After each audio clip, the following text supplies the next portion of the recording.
ഇതിനു മുന്നേയും ആർഷോയുടെ ഒരു വിവാദമായിട്ടൊരു പരാമർശമൊക്കെ ഉണ്ടായിരുന്നു.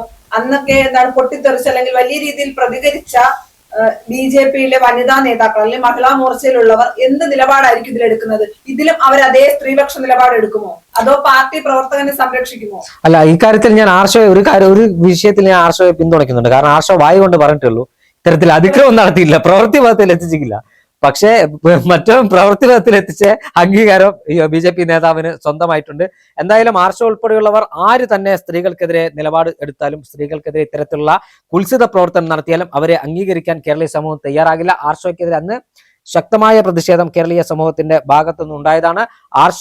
ആർഷോയ്ക്ക് എങ്ങനെ കേരളീയ സമൂഹം പ്രതികരിച്ചോ അതിന്റെ 100 ഇരട്ടിയായി ബി.ജെ.പി നേതാവിനെതിരെ പ്രതികരിക്കും.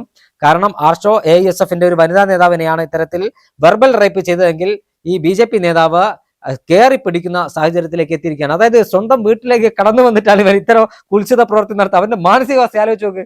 അത്തരം ആളുകളെ മഹിളാ മോർച്ച സംരക്ഷിക്കരുത്. ഇത്തരം ആളുകളെ തള്ളിപ്പറയാൻ ബി.ജെ.പി തയ്യാറാകണം.